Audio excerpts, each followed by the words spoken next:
Howdy friends, I'm Morgan, the Nerdy Cowgirl, and welcome back to my channel. So it is October, and that means it is spooky season. And although I'm not a big fan of spooky season, I thought I would give my recommendations for some books that kind of match that aesthetic or might put you in the mood or scratch that itch for spooky season.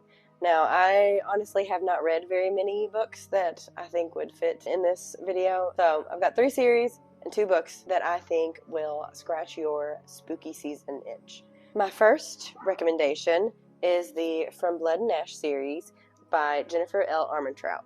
This series is about a girl named Poppy who has been raised as a maiden, or the maiden, and she's kept pure for her ascension. And we're not quite sure what the ascension means or, why she's needed for that. The reason that this is on my spooky season list is because in this there are these creatures called the Craven, and they are kind of vampire-like. They're kind of, mindless monsters that just go around and kill and drain people and, suck their blood and everything. And it's got like werewolf type people. It's got the Craven that are kind of vampire like, and yeah, I like this series. I more than like it. I really like it. I don't think it's as good as the Flesh and Fire series, which is a prequel series to this. It is like Poppy's distant relations or something. But I like the Flesh and Fire series a whole lot better. I love that series. But this one's still really good as well. So it definitely has spooky season vibes to me. Excuse me. My next recommendation is the Cat and Mouse series by H.D. Carlton. This is a extremely dark romance, I think. I don't know if you consider it a romance, but it's an extremely dark series. It includes Haunting Adeline and Hunting Adeline. And in Haunting Adeline, it's about a girl named Adeline who inherits this mansion, and she's like there trying to clean it up, and then she realizes that she's being stalked, and so this man is stalking her, and it's very dark. And then she is kidnapped, which, is not really a spoiler because the next one is called Hunting Adeline, and that the stalker is trying to find her, hence why it's called Hunting Adeline. They're both very dark stories. I listened to the audiobook so I could kind of like speed through it, but I think if I would have been reading it physically, I don't think I would have finished it because I think it might have been a little too dark for me like to sit and read. But listening to it, I could listen really fast and kind of skip over any parts that I was like, okay, I don't want to hear that. So fair warning, look up trigger warnings if you need those. But if you don't like dark stories, then I would probably steer clear of this one.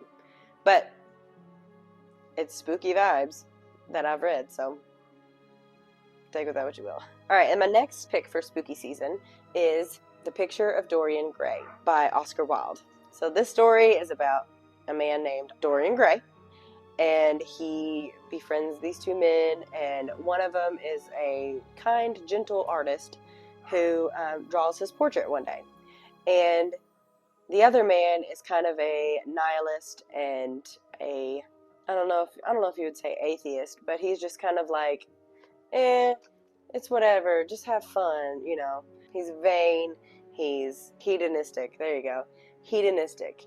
And so, of course, Dorian befriends them, and he kind of adopts more of the hedonistic worldview, and he starts to notice that the more he does wrong, the more he sins, the more he starts to notice that the more he does wrong and the more that he sins, his picture is changing and is looking older and grosser. So he tries to hide it away, and lots of other stuff happens that adds to the picture, if that makes sense. And this was one of my favorite books of the year this year. It was just its take on sin and what it does to your soul and everything. Like I just loved this book, and it does have the kind of eerie vibe to it. Like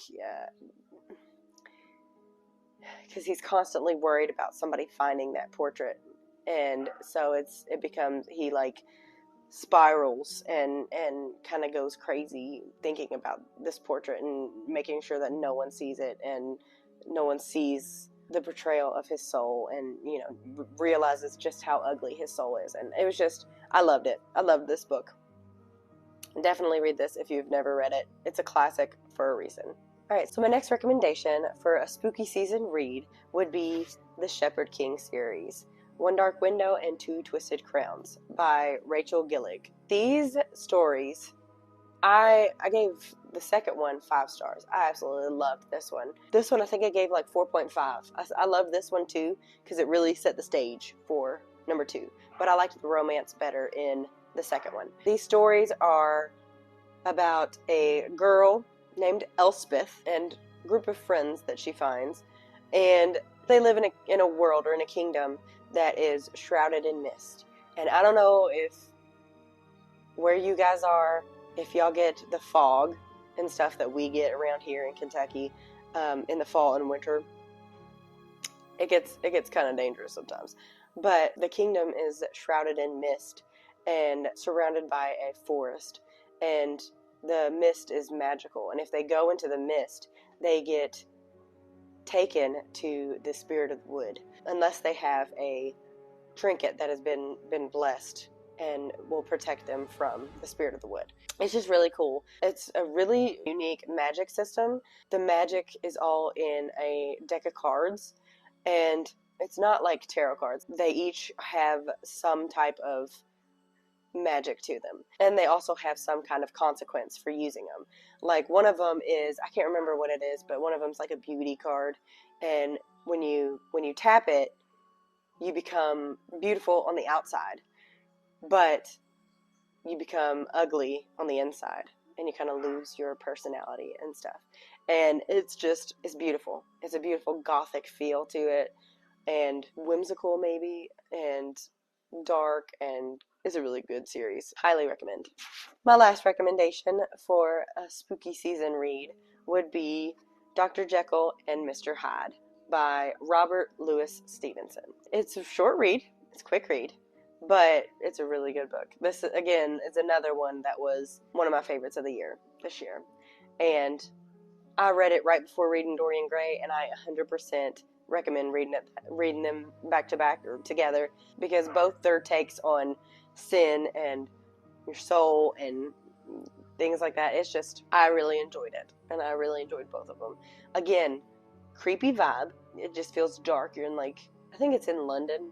Yeah, 19th century London. And it's just, when you think of London, you think of kind of just alleyways and wet and gray skies. At least that's what I think of. This one is really creepy and eerie, and you're trying to figure it out. I imagine reading this back when it came out, when it first was published, you probably would have been shook finding out that they're the same person. Dr. Jekyll and Mr. Hyde are the same person. Us nowadays, we kind of know this story because it's been in, Page Master and all kinds of other little cameos that talk about classic books and things like that. Dr.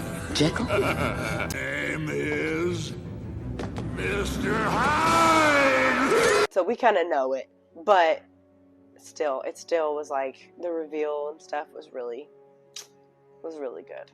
It's a great book.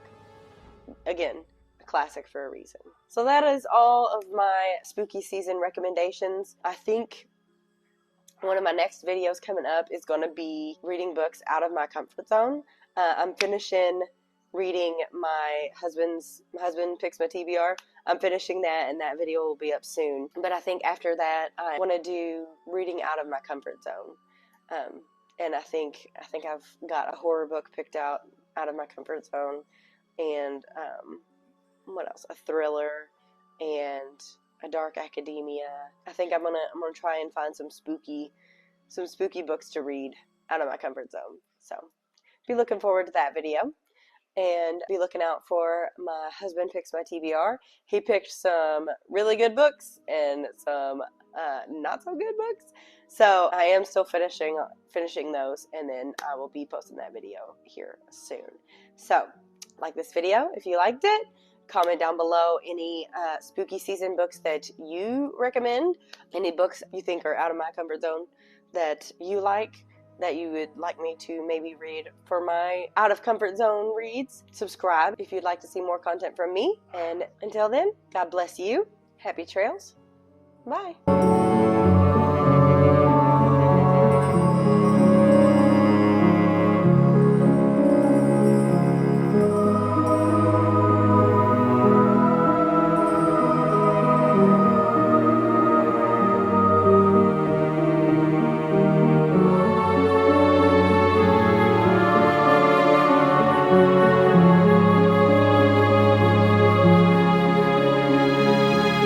Go. Go.